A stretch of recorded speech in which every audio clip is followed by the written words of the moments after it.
Snatch and Press, and it is a repeat from 2019. Thanks for being with us, everybody. I'm Sean Woodland with Adrian Conway. Kiki Dixon is down on the competition floor. The men are up first, and it has been a back-and-forth battle these past couple of events between Roman Krennikov and Justin Medeiros. It has back and forth the entire event so far. And what I'm most excited about is, of course, we're going to do some dumbbell snatches and some strict handstand push-ups, but there's 300 points left on the table for the remainder of this competition, and every one of them is going to count for these men. And we saw a 70-point swing in the last event, the Texas Oak, to close out Saturday night. Roman Krennikov came into that event trailing Justin Medeiros by 60. He now leads by 10. Pat Vellner currently sits in third, but Chandler Smith, who won the Texas Oak last night, is charging. He is just 5 points back. Event 8 is Snatch and Press, presented by Tyr. Just 3 rounds of 2 movements. Yeah, and it's going to be really fast. The dumbbell snatch historically there at 100 pounds for the men is something that would blow a lot of day-to-day athletes in a CrossFit affiliate's minds to snatch 60 times, but these men are going to make fast work of those dumbbell snatches. And of course, the 9 parallel handstand push-ups are going to be strict to a 4-inch deficit for these fellows. A familiar event with some familiar movements. What are the keys to Snatch and Press? You know, there are some keys here, and the first one may not be so obvious, but the rich get richer in this workout, Sean. They get an opportunity. Those that can excel with the Parallette strict handstand push-ups are going to have the opportunity to actually attack that dumbbell faster and with more aggression. If you can't do Parallette handstand push-ups, you have to actually pace the dumbbell so you don't get back too soon. And of course, with that strict deficit, you've got to know, avoid the sticking points there. Spectators, we're going to be able to see directly when athletes slow momentum from pressing out of the bottom of that handstand push-up, and when you notice it start to slow, you got to know it's not time to go. You got to kick off that wall and rest. Let's send it down to Kiki Dixon on the field. Guys, I spoke with Chandler Smith earlier today, and he said that 2019, this event, was his specific motivator for getting better at those deficit handstand push-ups. He said he went from being below average to above average, not claiming to be the best in the game, but certainly has seen a lot of improvement. I also spoke with Laura Horvath, and she said, yes, I know, I didn't get a single rep in 2019. What are her expectations this time around? All 27. Your lane assignments for the men, the first of 2 heats.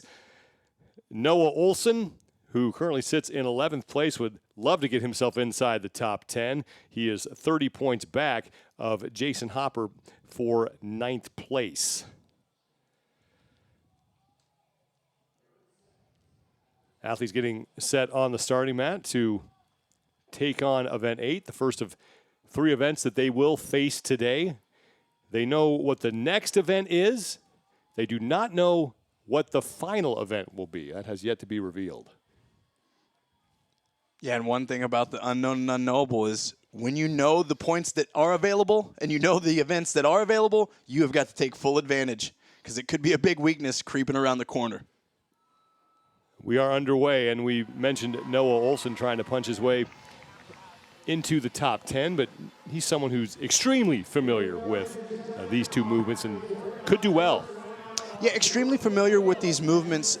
I think he's an important athlete to highlight because throughout his career, we know that Noah has an ability to go fast, but can he go controlled enough to execute this and allow himself to actually express his capacity and excel amongst the field of these other competitors? And we're going to find out here in Snatch and Press. 87 total repetitions in the event, and it is Saxon Panchik right now is through 11 of those first 20 snatches.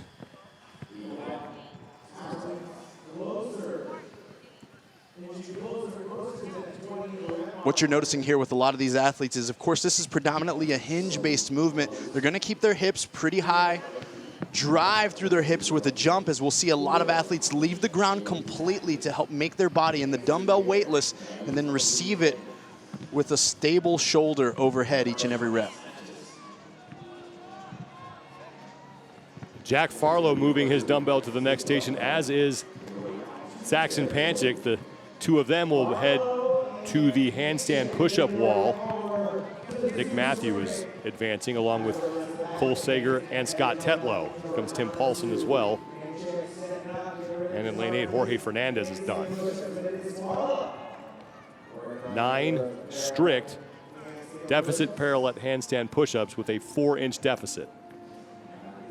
Now, I mentioned one of the keys is get richer in this workout. You'll notice there's not a lot of urgency for these athletes, Sean, from the dumbbell to the parallel handstand push-up. People might be saying, why aren't they running? Like, get after it. But the bottom line is if you get to that wall too soon, you're just going to stand there. They're trying to pace this appropriately for themselves. Jack Farlow is through, and he will be the first man to start his second round of the 20 dumbbell snatches at 100 pounds. Farlow coming in, trying to punch his way into the top 10. He's got some work to do. He's going to make that happen. Currently sits in 19th place overall. His best finish was a 9th. That was in event 5.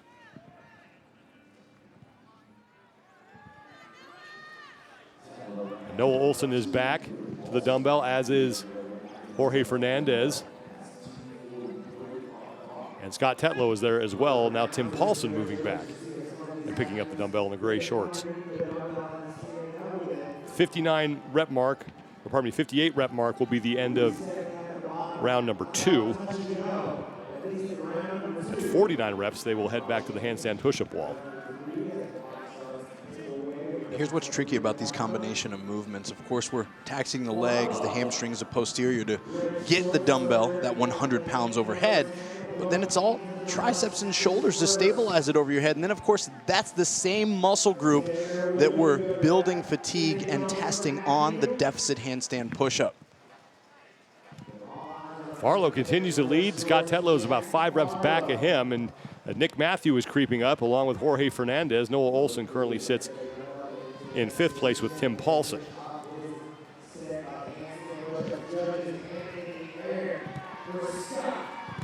Farlow has deposited his dumbbell on the final lifting platform and taking some time to head back to the handstand push-up wall for his second set of 9.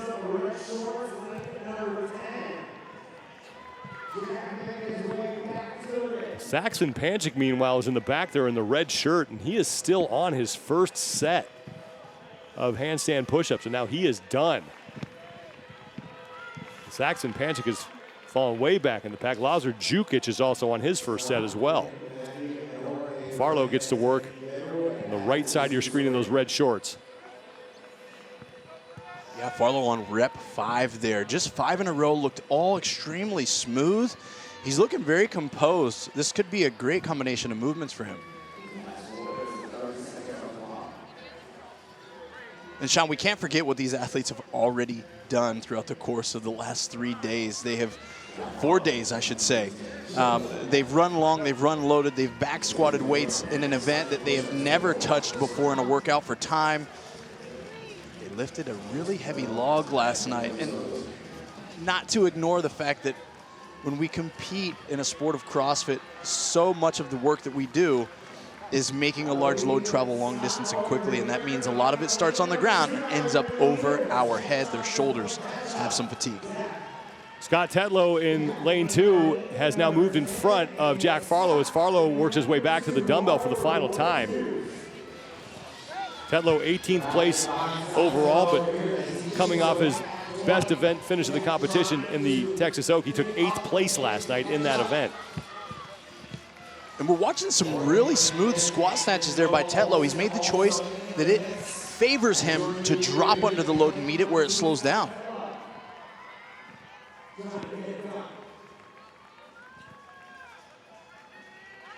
Tetlow through 67 now of the 87 total reps.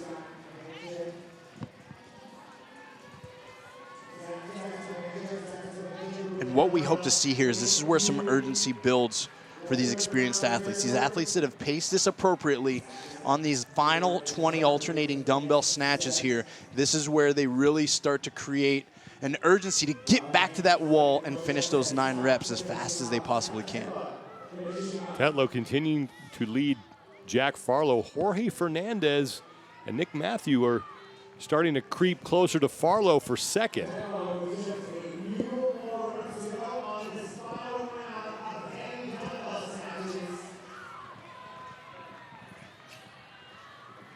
This is honestly such a great race of self-awareness and a bit of self-preservation in order to hang on, save what you can give in the latter round, but not put yourself in a bad situation.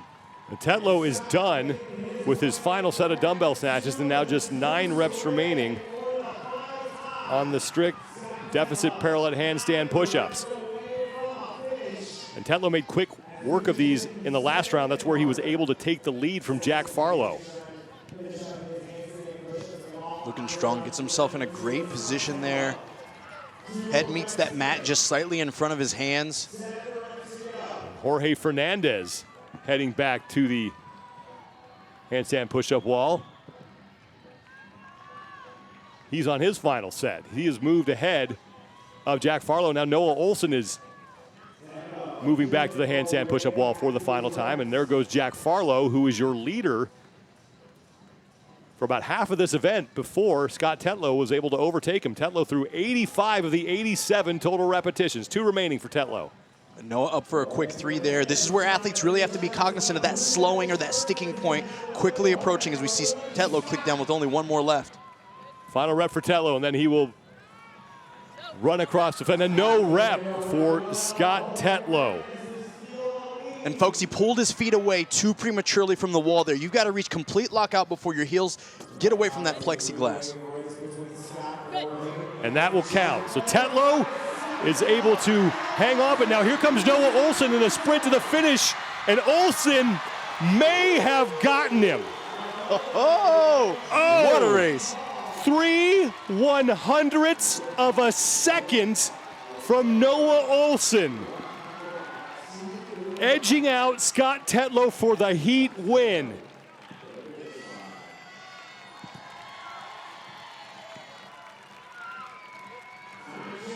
Now Nick Matthew is done. He's going to take 3rd in the heat, and here comes Jorge Fernandez.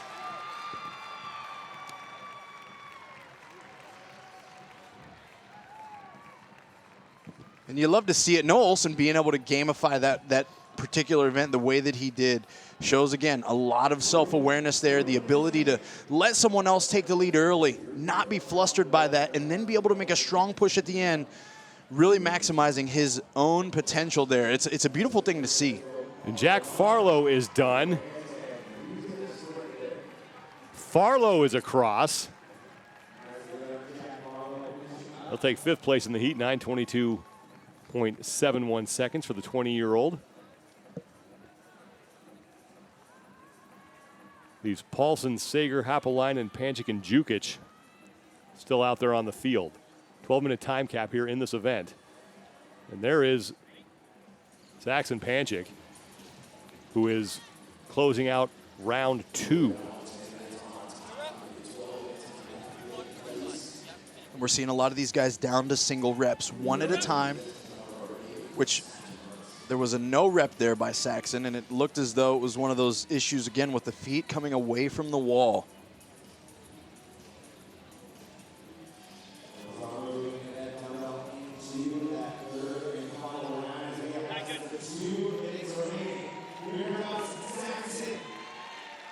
There's Tim Paulson, who comes in 17th place overall.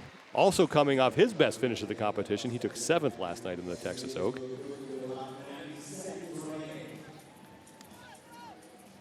And Paulson is done. And he will trot across the finish line. About 1:20 to spare.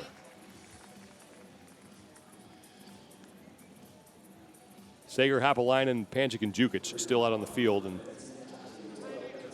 we have a little more than a minute to go before we hit the time cap. And now Hapalainen is running across the finish line, so he gets in. And here comes Cole Sager.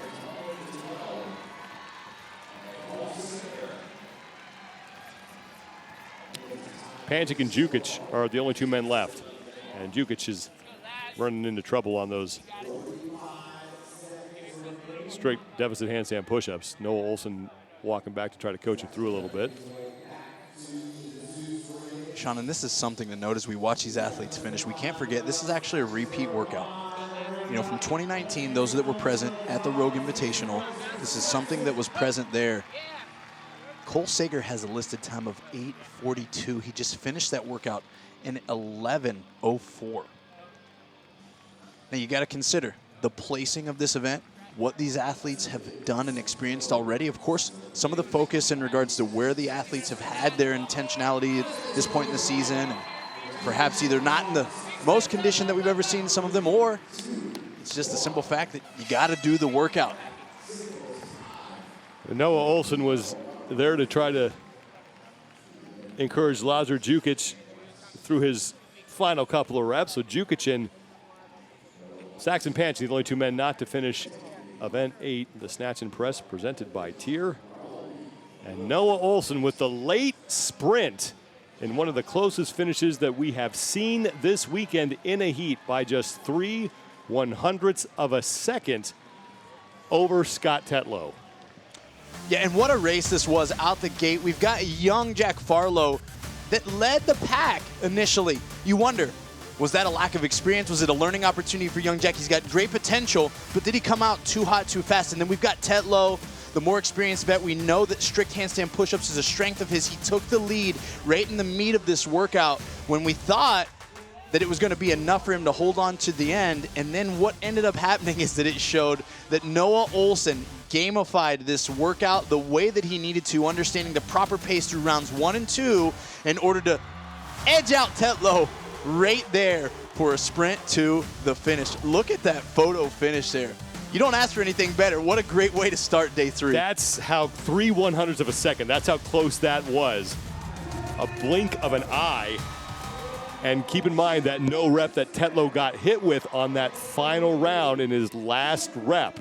That proves to be the difference. So Noah Olson gets the heat win as we have one heat remaining here in event 8 as we close out the 2022 Rogue Invitational. Event 8 is the Snatch and Press presented by Tyr. Yeah, and this is a great workout. Again, we leaned into understanding that this is a repeat workout from 2019 Snatch and Press. 3 rounds for time, 20 dumbbell snatches, 100 pounds for these guys, and then 9 strict deficit handstand push-ups, and that's at a 4-inch deficit on parallettes, which is very different than pressing from the flat ground. And there are 3 rounds in this 8th event. And the overall leaders will be out on the field. And Roman Krennikov and Justin Medeiros have been trading the lead here. Here are your overall standings coming into the final 3 events. Krennikov took a 60-point deficit and turned it into a 10-point lead yesterday in the Texas Oak. Justin Medeiros and Pat Vellner both struggled in that event. They are still inside the top 3, but Chandler Smith won the Texas Oak, and now he is 5 points out of a spot on the podium.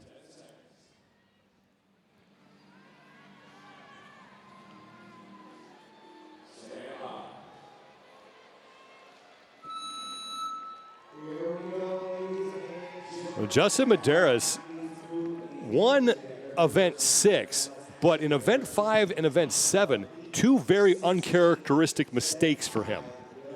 Absolutely, and I want to see how this young man responds. We know that he has a strong mental fortitude and ability to let things go and continue to focus on what's at hand. But we could tell last night, Sean, just by watching live, that the way that he had to exit event 7 flustered him. He stayed to himself, he was quiet and calm. But now this morning, he's going to get an opportunity to really unleash all those frustrations on the Snatch and Press. Noah Olson has the time to beat at 8:16.79 seconds. We have 29 reps per round, and we start with a 20 on the 100-pound dumbbell snatch. And Justin Medeiros and Roman Krennikov out front, along with Jeffrey Adler and Patrick Vellner. And a lot like we saw with the early heat, these snatches do matter in the course of this workout, but the leader right out of the gate doesn't necessarily end up the one winning that, and we saw that as we already noticed a significant difference in touch-and-go reps being done out there. Well, Justin Medeiros is the first man done with his first set of 20. Roman Krennikov is right behind him as Roman Krennikov advances his barbell. And now down in lane number 10 is Jayson Hopper moving forward. Patrick Vellner is done. Jeffrey Adler and Ricky Garrard are also finished. Yona Koski, Chandler Smith finishing up along with Sam Kwan. So all the men moving back to the handstand push-up wall for their first set of 9 Parallette deficit handstand push-ups. 4-inch deficit for the men here, and Jayson Medeiros and Roman Krennikov continue to lead in this opening round, first round of 3. And we're watching for some key things here. Of course, the athletes need to keep their feet on the wall. Look at the speed at which they redirect themselves off the pad. This is a really good hint and a precursor to the success with this movement in the latter rounds to come. Jonakoski ripped through his handstand push-ups, and he is the first man back to the dumbbell snatches. And at the other end of the field, it's Jayson Hopper working his way back to the dumbbell. So Jonakoski way out in front. Chandler Smith is now off the wall, and here comes Roman Krennikov. Chandler Smith with a time of 8:57 back in 2019 in this exact workout. Now Vellner, Medeiros, and Adler are all off the wall.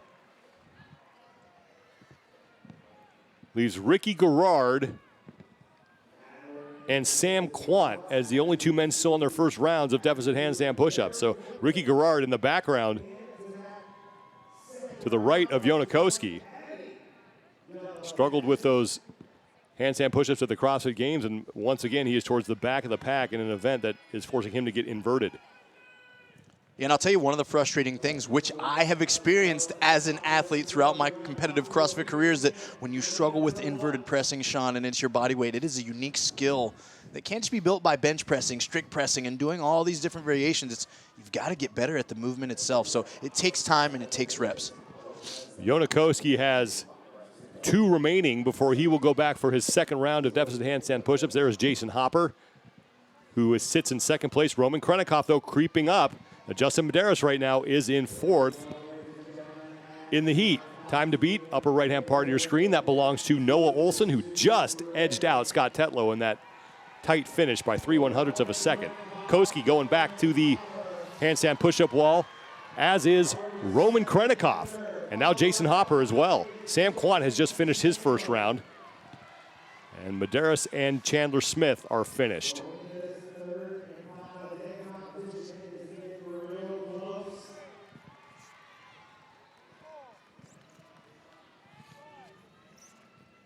Again, we can see Jona in the distance there, just looking very smooth, not allowing his reps to slow down before he kicks down, very composed.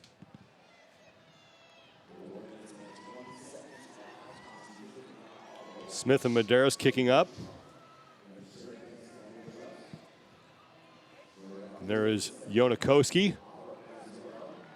He and Jayson Hopper fighting for first place here, and the 2 of them are done. Koski's going to jog back to the dumbbell. Hopper saw it, and he picked up his pace a little bit. Ricky Garrard has just finished his second round of dumbbell snatches as Koski and Hopper get started on their third and final set of 20.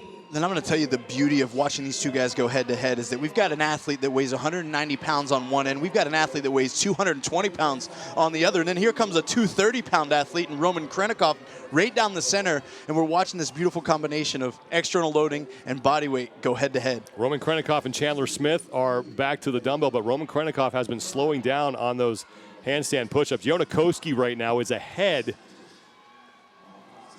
of Noah Olson's pace. 8:16.79 was Olson's top time. Jeffrey Adler is coming back, as is Pat Vellner. Medeiros right behind him, and Bjorven Karl Gudmundsson.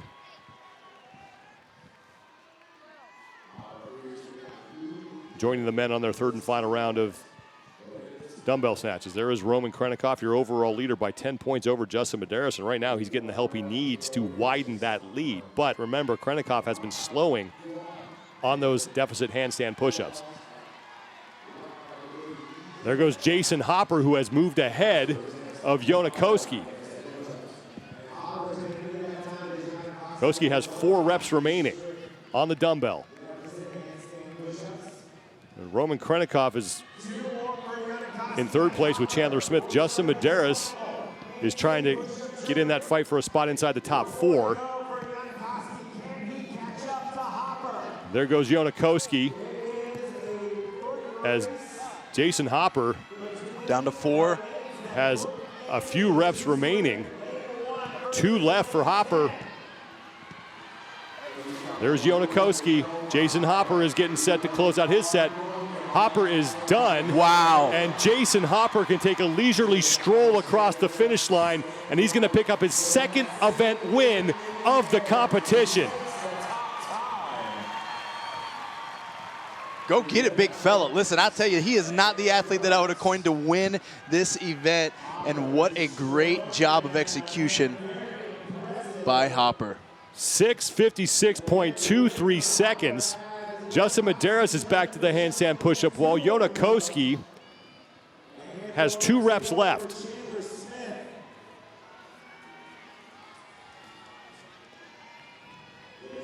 Koski with now 1 rep remaining. He's through 86 of the 87 total repetitions.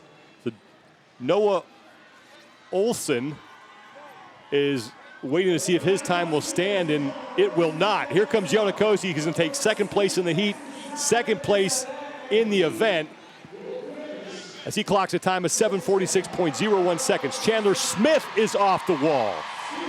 Smith will take 3rd place in this event and pick up 90 points. Chandler Smith trending in the right direction with momentum. We know that he is fighting for a position on that podium. And Sean, he did this workout in 8:57 in 2019. Look at that improvement to a 7:55. And he has a chance, does Chandler Smith, to pass Pat Vellner, and that's going to happen now as Jeffrey Adler is across. Smith came in just trailing Vellner by 5 points, and now Krennikov is starting to fail some reps, and that could be big for Justin Medeiros. Medeiros only has 2 left. He's on the left side of your screen. 1 remaining for Medeiros as he looks to carve into Krennikov's lead, and he will do that. Justin Medeiros sprinting across the finish line. Vellner is off next. So Vellner is in. So now Justin Medeiros will at least be tied with Roman Krennikov. Bjorn Gudmundsson and Krennikov are in a foot race. Krennikov has got to win this, and Gudmundsson's going to beat him, and that is going to help Justin Medeiros. So once again, it looks like the overall lead is going to change.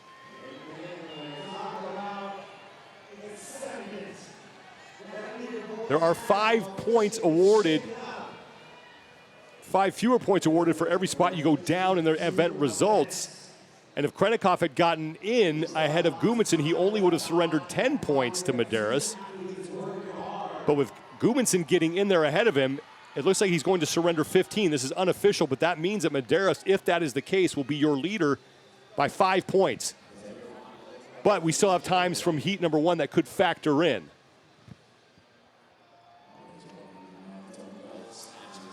This is one of the most difficult parts about our sport, is that as an athlete, you're out there, you've got ups, you've got downs. What really matters is the outcome after 10 scores are input, because we're testing for the fittest that are here. And it's so easy to get caught up in if I'm leading or if I'm trailing. Be patient, continue to get every point that's available to you in each event, and it's going to play out well if you can, stay the course. Again, the deficit will be at least 5, but it does depend on what happened in heat number 1. If there's any times that got in there between Gudmundsson and Krennikov, now, or even Krennikov and Medeiros. Well, Ricky Garrard is continuing to have problems on these deficit handstand push-ups, and he is in danger of getting time capped here. Yeah, and this is hard. Anybody that's viewing this and watching this from home, you understand when you're doing a strict movement, particularly handstand push-ups, when you hit the wall, you can do nothing but wait. You feel helpless, you feel frustrated. You want this moment to change, as we watch Quant still execute these singles on the dumbbell snatch. But there's not much you can do. Gerard just trying, his feet came off the wall. You just saw it wobble a little bit there at the top.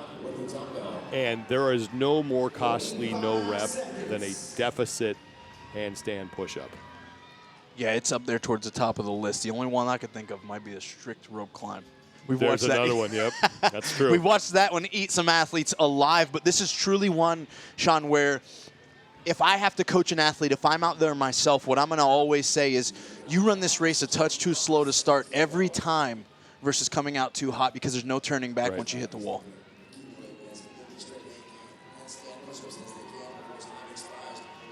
Ricky Garrard, who looked like he was getting back on track after some rough finishes in events. He had 4 straight of 10th or lower, but last night in the Texas Oak, he took 3rd. And he's unable to carry that momentum into event number 8. Jayson Hopper, who started the competition with an event win, gets another one in Snatch and Press, presented by Tyr. And he will pick up 100 points and looks to get closer to a spot inside the top 5 as a result.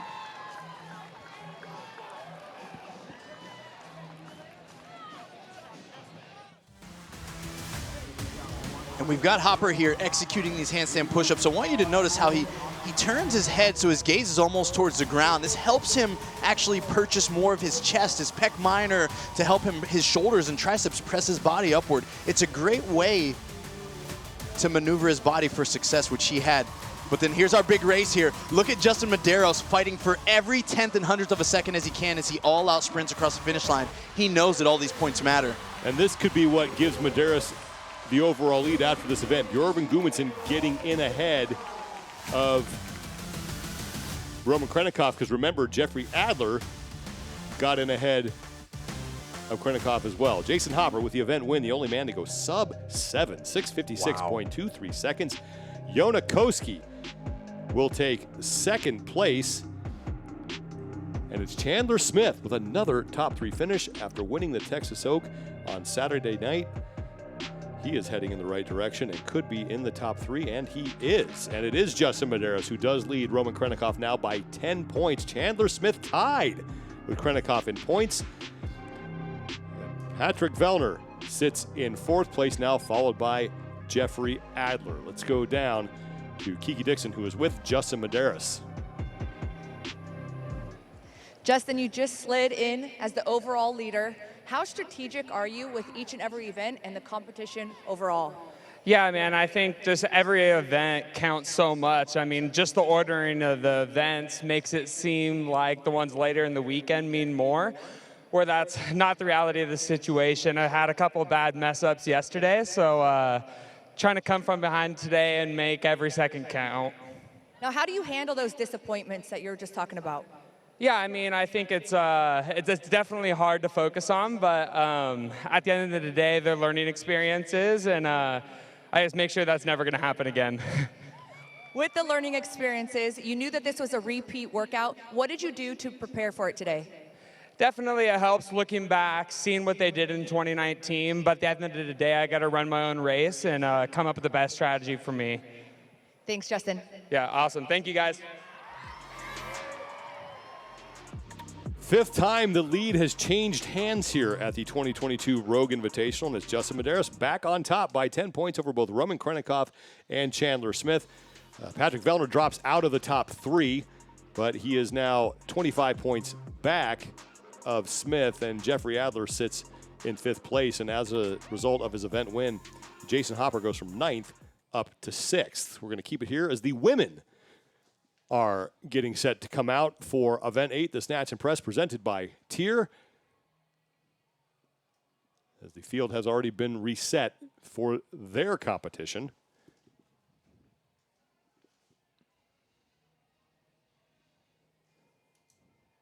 And it's Laura Horvath who has a ton of momentum as the athletes are getting briefed on a couple things before they take the field. First of 2 heats getting ready. But Laura Horvath, your overall leader, she has won 4 of the last 5 events. Her streak started in event 3, won 4 straight, and then last night in the Texas Log, she finished 2nd. Yes, all in good effort and good preparation for an event that we assume she's going to struggle with here, Sean. And we heard Kiki talking earlier about Laura Horvath, and she was unable to complete a single rep in 2019. This year, she expects to get all 27 deficit handstand push-ups. If she can just finish middle of the pack, she will be fine. Absolutely. And with the buffer that she's created, I hope that as an athlete, you take the floor and have that deep breath moment where, hey, you understand this isn't a workout for you to particularly win. Unless we're assuming there have been, of course, night and day changes. She needs to just run the race that she can run.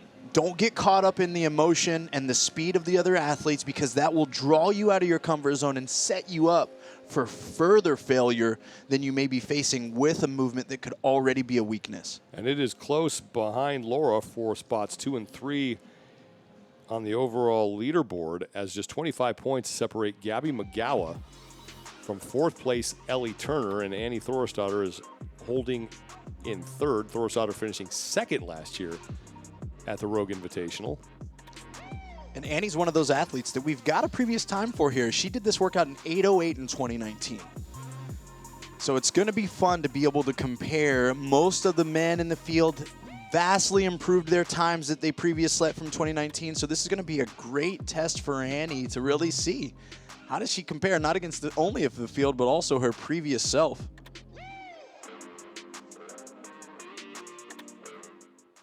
The judges taking the field as we are set to start women's event 8 of 10. First of 2 heats getting set to take the field.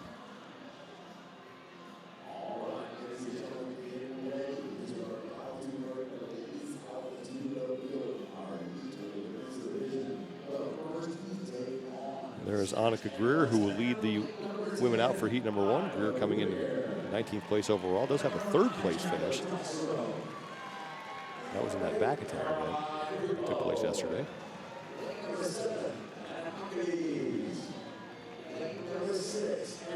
Friday, I should say. Ariel Lowen also in this heat. Ariel Lowen, a woman who did very well at a workout that involved some pressing gymnastics at the CrossFit Games in the form of Elizabeth Elevated. I can't wait to see how she does with the combination of a dumbbell and a gymnastics movement. She excelled extremely with the barbell and a gymnastics movement. And now we're going to get to see if those dips apply to these Parallette Handstand Push-Ups. Lane assignments on the left side of your screen. Ariel Lowen will be in lane number 6. Lowen comes in 11th place overall. Best finish of the competition was in ski bar when she took 2nd. Dani Speegle, we also have a previous best time for her from 2019, and it's 7:09. She was the one that finished 3rd. And to paint some perspective for us as we watch these athletes execute this, there was one Tia Claire Toomey who did this in 6:17, Sean, in 2019, only to be bested by her training partner at the time, a pretty fit individual. You may know him, Matt Frazier, with a 6:10.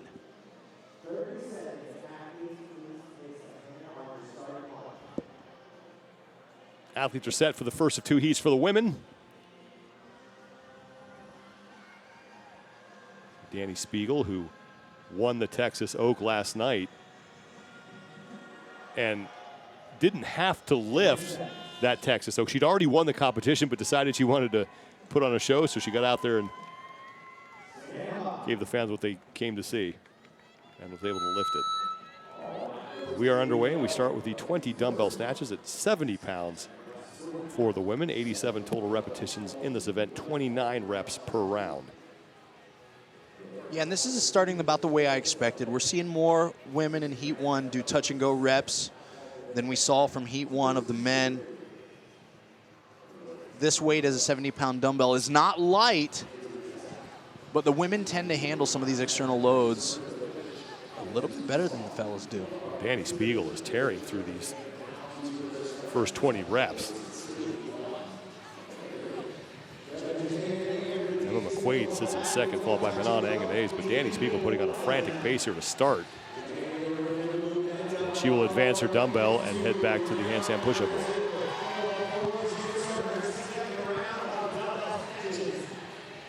Andrea Solberg, her rep counter right now is not working, but all the other counts are accurate. Solberg is in lane number 1. She's on the left side of your screen. As Dani Speegle gets to work on her first set of deficit handstand push-ups, a no rep there early. And again, you're going to notice the same thing from Speegle here. Watch her take her gaze to the pad below her. This allows her to press more with her chest. And not only with her shoulders and her triceps, this is a stronger pressing position for a lot of the field. It wouldn't be the way that we might teach this to our day-to-day members. We want them to get inverted. But when you think about competition, you have to do what is within the event rule parameters in order to maximize your output. You got to get back to that dumbbell as fast as you can. And on Anganese in lane 7, and Emma McQuaid in lane 4 are done with their first sets of deficit handstand push-ups. Dani Speegle got hit with a few no reps. Her feet were coming off the wall before she completed the rep. But she can certainly make up some time here on the dumbbell.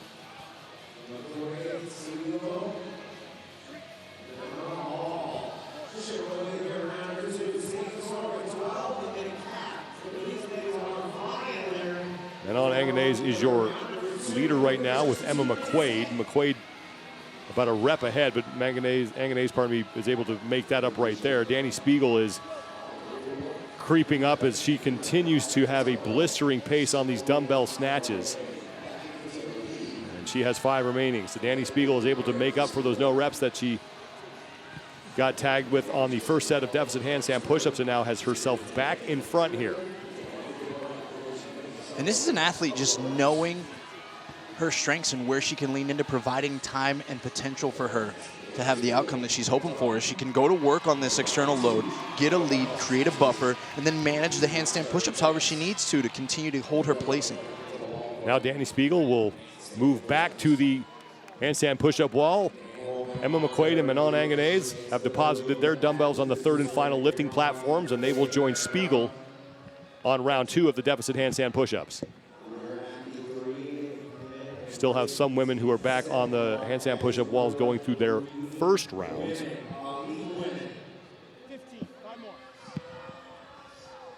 There is Dani Speegle, who had at least 2 no reps on her first set. And you're watching these two ladies go head-to-head. You notice 2 very different styles. One staying completely more inverted.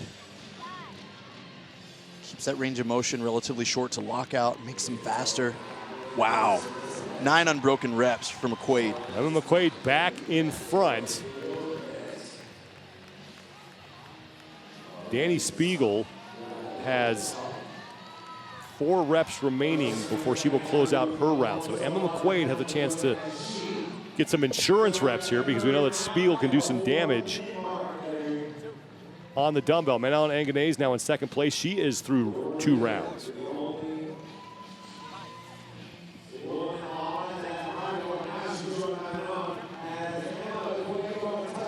Yeah, and this is where we see Emma start to open up a little bit, at least with her cycling speed. She's having more urgency. She knows this is her final round of 20. Speegle is good. And you know what she's going to do on that dumbbell. Now, even though her feet were coming off, they were on the wall when she completed the rep, and that is why she's getting credit for those. Right, yeah, you guys got to show the judges your elbows are completely locked out, and then from that moment, you can kick down as fast as you'd like.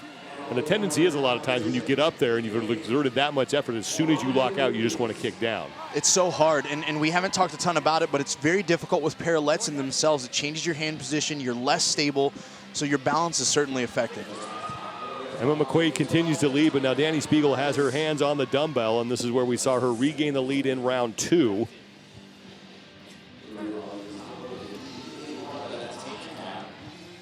Manon Anganese is still in 2nd place. Ariel Lowen right now is in 4th place behind Speegle.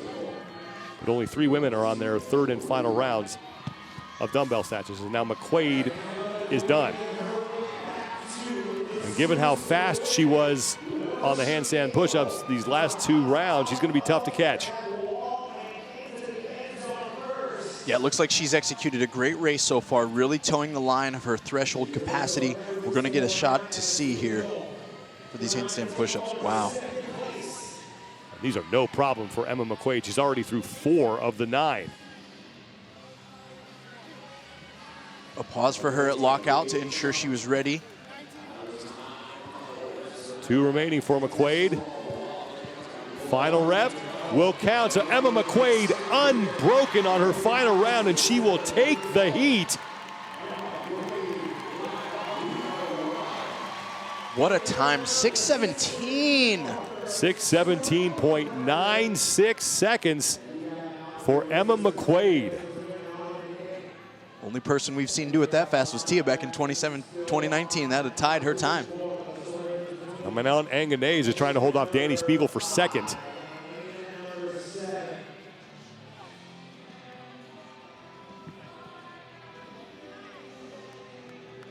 Anganese with 4 remaining.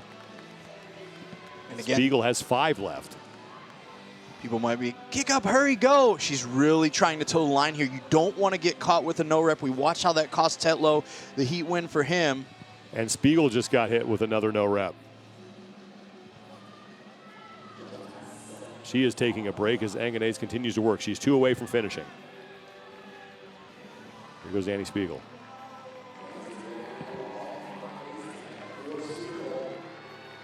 Speegle now with 2 remaining. Back to Anganese, who is on her final rep.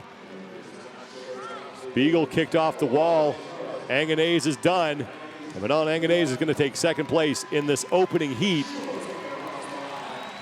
Speegle is done. Dani Speegle is across the finish line. 7:35.28 seconds for Manon Anganese. 7:40.13 for Speegle. Ariel Lowen, your leader on the field right now, and she is heading back for her 3rd and final set of 9 deficit parallel handstand push-ups.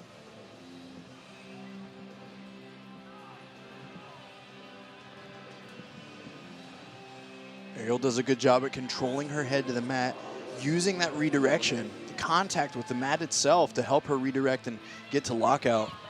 12-minute time cap here. And Ariel Lowen has plenty of time to get these final 9 reps in. She has 5 to go. And now she's going to result down to singles, which is a smart way to at least keep the rep count churning upward without waiting and pausing too long.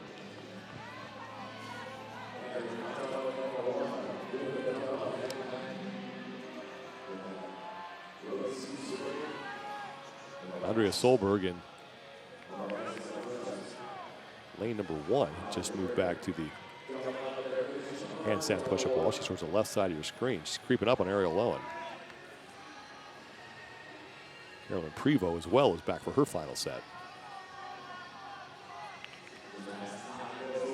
Dani Speegle trying to give some encouragement to Ariel Lowen. Now inside 3 minutes to go before we hit the time cap. Lowen is just 3 reps away.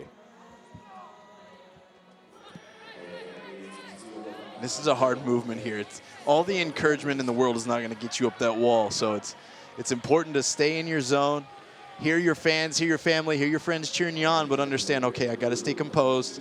I've got to run my race.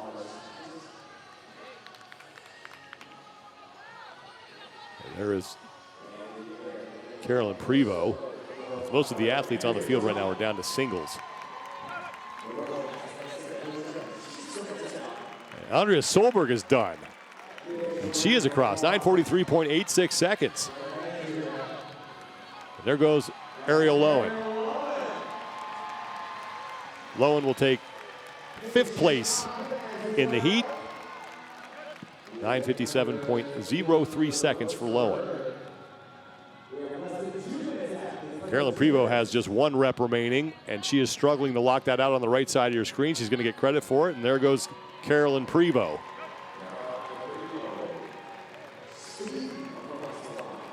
Prevost showing us that athleticism. That's a good sprint across the finish line. Carolyn Prevost is an incredible athlete. She has 11 national championships in 4 different sports.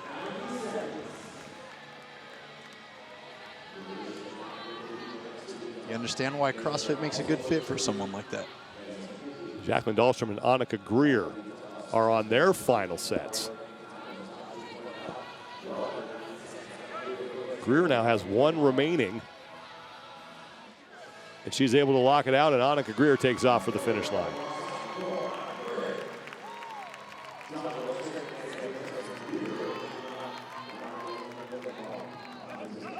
Dahlstrom, Bailey Rogers, and Olivia Kerstetter as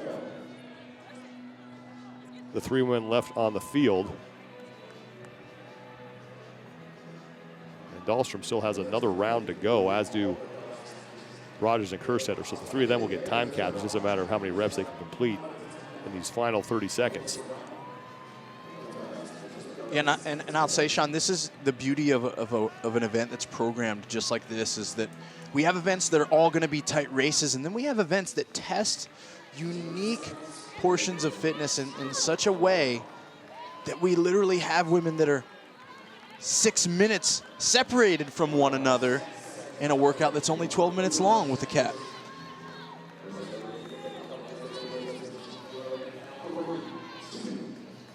There's Bailey Rogers, not going to get credit for that rep, but it's Emma McQuaid. 6:17.96 seconds. That is going to be a tough time to beat for the women of heat number 2.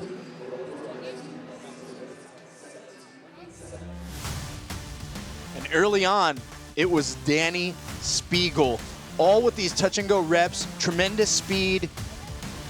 And then she ran into a bit of a sticking point here at the wall, trying to understand what exactly she was doing wrong for some no reps, which of course it was the feet coming off the wall early. Emma McQuaid stayed consistent with her dumbbell pacing throughout. She was able to pull away and establish herself a lead, and ultimately a heat win here to start the day. 6:17.96 seconds as we are set for the second of 2 heats here in event 8. Emma McQuaid, the only woman to go sub-7 in that first heat. Manon Anganese finishes 5 seconds ahead of Dani Speegle, and Andrea Solberg with some good work late to pass Ariel Lowen for 4th.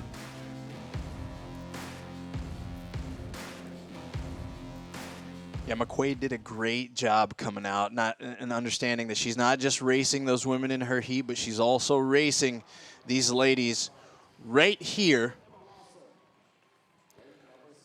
Keys to Snatch and Press presented by Tyr. Yeah, the rich get richer, and we've seen this as the event has played out in our former heats, where athletes that struggle with parallel handstand push-ups just don't have the same opportunity to grip it and rip it on the dumbbell, simply because they have to wait, they have to walk, and they have to rest. But avoid sticking points ultimately when you get inverted, folks. You have to understand that when your reps start to slow, you need to kick down and rest so that you don't get hit with a costly no rep. Overall standings coming into this event, Laura Horvath, who has been on a tear. She won 4 events in a row. She finished 2nd last night in the Texas Oak, and she has 590 total points. Gabriella McGowan sits in 2nd place, just 10 points up on Annie Thorisdottir, and Ellie Turner is within striking distance of 3rd place, only 15 points back of the 2-time fittest woman on earth, with Emma Lawson, the 17-year-old, sitting in 5th. But this is a huge event now for Laura Horvath. We know in 2019 she did not get a single rep. We know she has a weakness in these deficit handstand push-ups, but she has a 75-point cushion on Gabriella McGowan right now.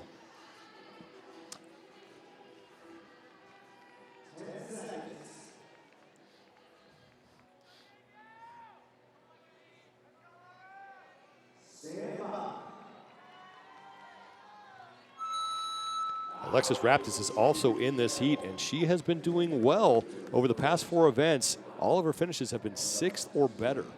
Absolutely, Sean, and she's someone to watch anytime we get upside down. She has a unique ability to express upper body strength, stability, and endurance with any pressing movement. Handstand push-ups, strict handstand push-ups, handstand walking. So certainly someone to keep our eyes on in this event.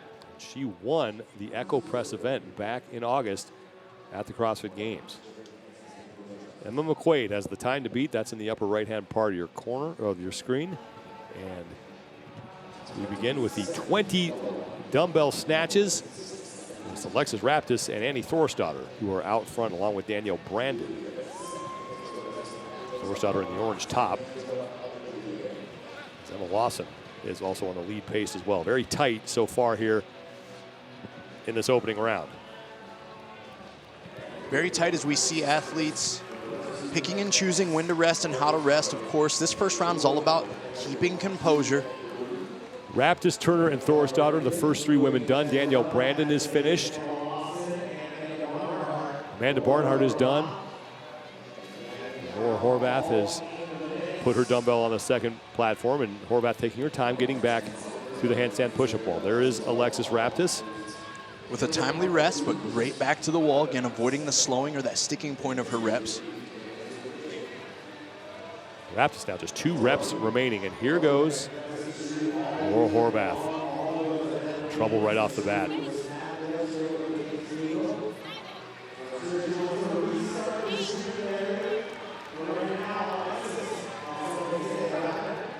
Raptis is done with her first round, and she's going back to the dumbbell. Thorisdottir's finish. Laura Horvath is just stuck again. And it's tough. It's right in the middle of the rep. She's lowering herself with control. She's trying to use the rebound or the recoil from her head to the mat to get to the lockout, and she can't keep her body firm and tight enough to press through the sticking point right there in the middle of each rep. Remember, she has a 75-point cushion on Gabby McGowan, but that could all but disappear here depending on what McGowan does in this event. Now, Annie Thorisdottir is also out front in this heat. She's 85 points back.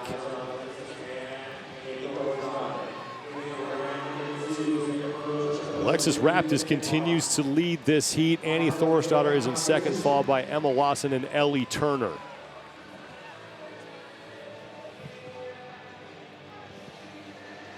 And as the rest of the field is chipping away, trying to, of course, continue to maintain their composure, they're still accumulating a lot of work with their shoulders on the dumbbell snatches. Laura Horvath continues to struggle. And I'll tell you, it's frustrating, again, from an athlete, from a coach perspective. Handstand push-ups take time to build, and it's a unique movement. People may not understand. You can't just press and strict press and push press to get better at it. Our scapula and our shoulder blades function completely different when our hands are fixed on parallettes or the floor and you're moving your body around your shoulder blades. You're not just pressing. You're pressing your entire body around those shoulders. Laura Horvath in the bottom right-hand part of your screen as Alexis Raptis continues to lead. Now, the good news for Horvath is that Gabby McGowan just finished round 1.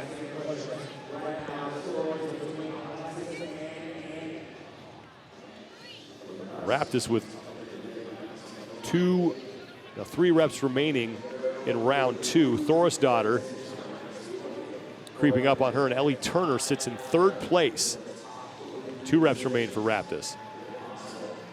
As Raptis herself is down to doubles, right? Again, great self-awareness. She can be a strong presser. She has success even kicking down, feeling that sticking point, and being down to singles. Do what keeps you moving. There's Gabby McGowan, who is in 2nd place behind Laura Horvath.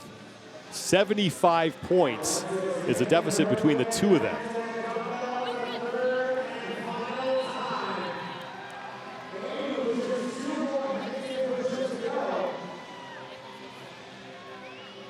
Annie Thorisdottir is only 10 points back of McGowan. So Thorisdottir looking to put herself into 2nd place, possibly into 1st, depending on what she does here and how low Laura Horvath will finish. Now, Horvath was able to get a rep in the bottom right.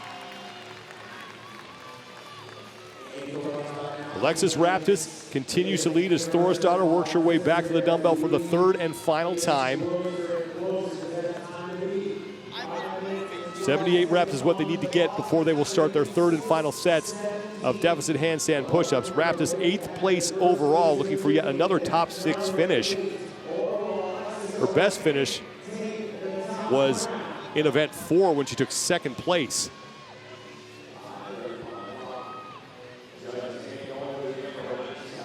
Yeah, and this is a fine dance here for these ladies on their final round of dumbbell snatches. It's go fast, but only fast enough that allows you to have success of those last 9 reps. You don't want to get done with these snatches in 30 seconds and then stand at the wall for a minute and a half. Raptis is almost done. 1 remaining. Emma McQuaid is going to win the event. That time of 6:17.96 seconds is going to stand. The 2nd place up for grabs here. And that's going to help Laura Horvath. Assuming Horvath is going to finish dead last in this event, she'd be awarded 5 points. For McGowan to erase that 75-point deficit, she'd have to finish 5th in this event.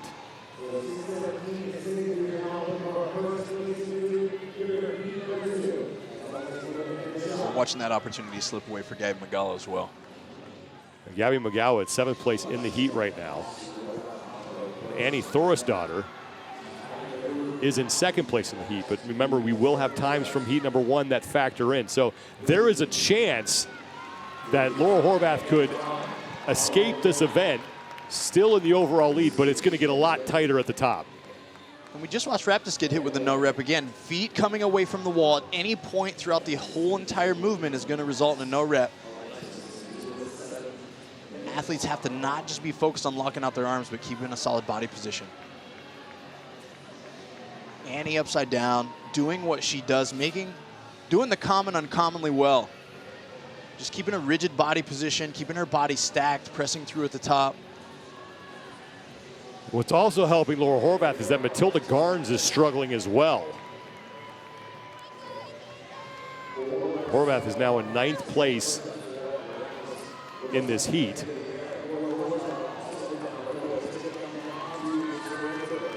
If she finished in 19th place, she'd get 10 points.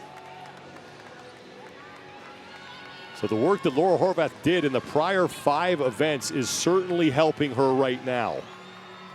Yeah, and I think she knew that, Sean. It was a reason for great urgency.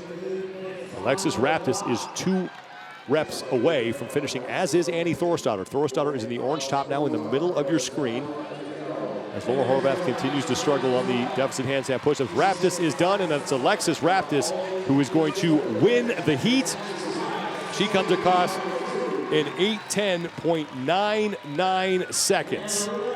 Now Annie Thorisdottir will finish. Now Annie Thorisdottir is in. Now the question is, did Annie Thorisdottir do enough to put herself inside the top 5 in this event?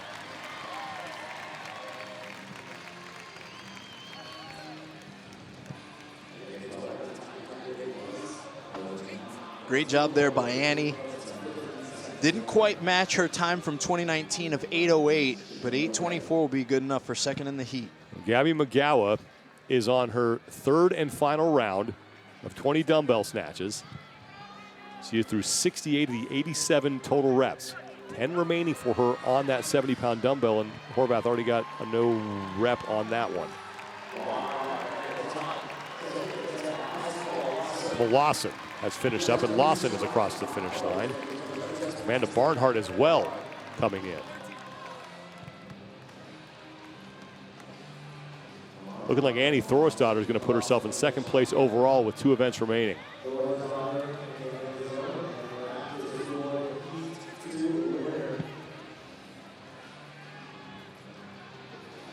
You see a little back and forth between the judge there, even with Danielle Brandon. As an athlete, you got to just focus on doing the work. You can ask to make sure that things are clear with your judge. Whether you're arguing a previous call, it's never going to help you get a rep back.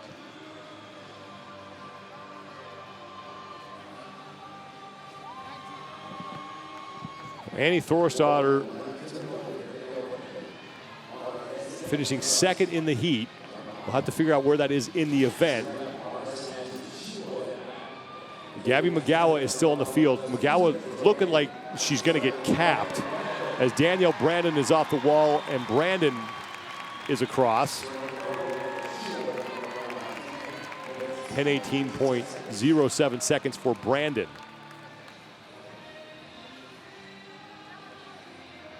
The worst score in heat number 1 was 49 reps. Laura Horvath, if this stands right now, will take 19th place in the event. That'll be worth 10 points. You're going to take a hit like this, every point certainly counts. There's another no rep for her.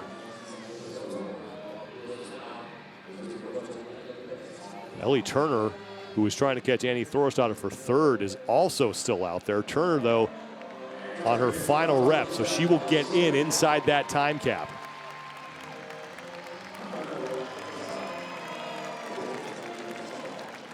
Turner trailed Gabby Mugala by 25 points for 2nd.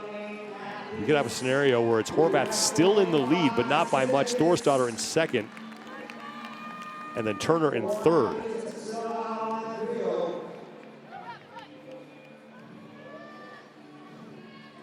All these ladies that we're watching struggle definitely got something on their list to go home and focus on for the next few months. Well, people will watch this and they'll see Laura Horvath, and I think the question everyone always asks is, how is she not getting better at this? Yeah, and it's something that you have to talk about. You wonder and you have your curiosities. Of course, none of us get to see her day to day and every day in her training. Not all training is created equal. There are certain methods and things that athletes have to be willing to explore. Look to other sports. What do gymnasts do? What do strong men do? What do power athletes do? And hopefully her and her staff are doing those things that are really trying to maximize her individual capacities, because this is a weakness she's got to shore up if she wants to be a champion in the sport. Laura Horvath will not take last. Looks like she's going to get 19th, so every point's going to help for her. Annie Thorisdottir second in the heat. Alexis Raptis will take first. But the event win will go to Emma McQuaid from heat 1 with that time of 6:17.96 seconds.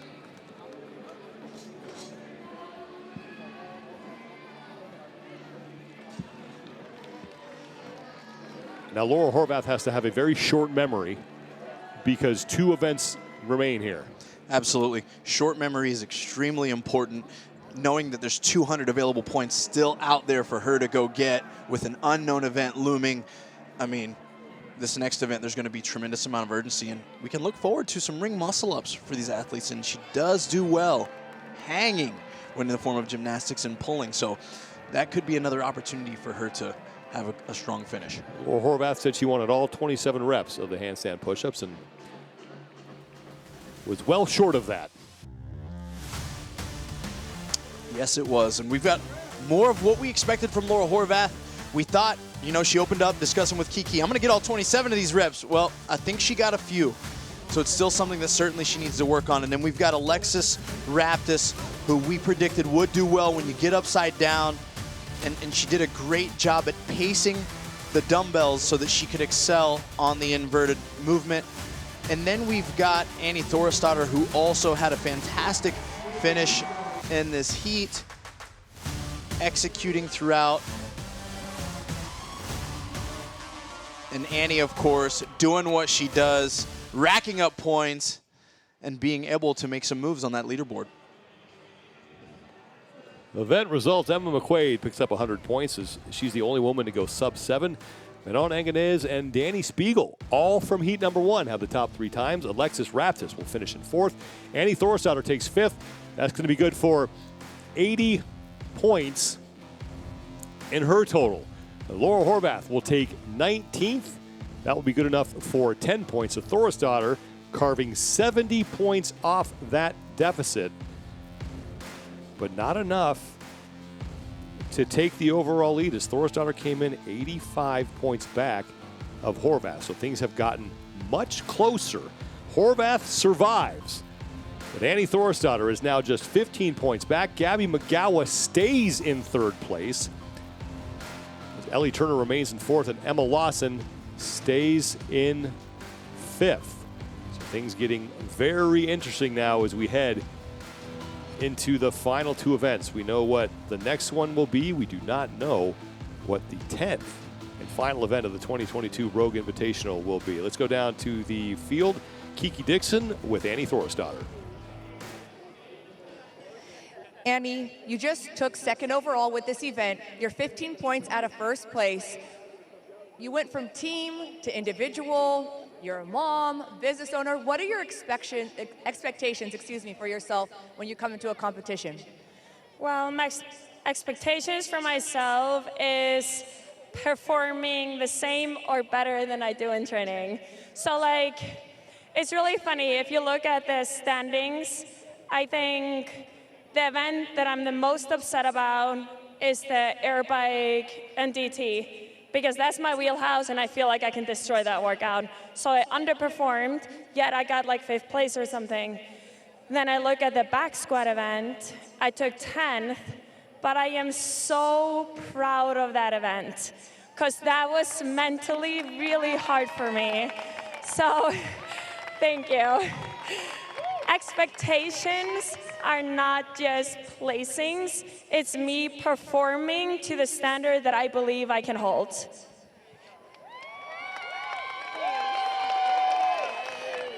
And what had you deciding to go from team to individual? And are you enjoying being back out as an individual? I absolutely am. I love taking the floor with my team. It's such a nice feeling to walk out with your support and your friends to the floor. You're so alone when you walk out to the floor, even though I have an incredible team here with me. But I feel like there's pros and cons with both, and I have no idea what I'm gonna do next season, if I go individual or if I go team. I haven't decided anything yet, but all I can say is I enjoy being on a team, but there's been a year since I competed as an individual. It was last year here at Rogues, and I have been so excited to get onto the floor. Thank you, Annie. Thank you. Annie Thorisdottir, who finished second at the 2021 Rogue Invitational. The last time she competed as an individual, now sits in second place and only 15 points back of Laura Horvath. Gabby McGowan remains in third, and she is only 15 points up on Ellie Turner. 2 events remain. On the men's side, once again, the lead has changed. Justin Medeiros leads Chandler Smith by 5 points. The scores have been updated. Now Roman Krennikov sits in third. So only 10 points separating first from third. Pat Vellner, he's still alive, 35 points back in fourth place, followed by Jeffrey Adler rounding out the top 5. And Jayson Hopper was able to make up some ground. He moves up to 6th place, courtesy of his event win. So 2 events remain in the CrossFit competition. We'll have those coming up later. Up next, the Rogue Record Breakers. Hafthor Bjornsson, the Mountain's going to be out there trying to break his record in the weight over the bar. You're going to want to stick around for that. Stay with us, everybody. Record Breakers coming up next at the 2022 Rogue Invitational.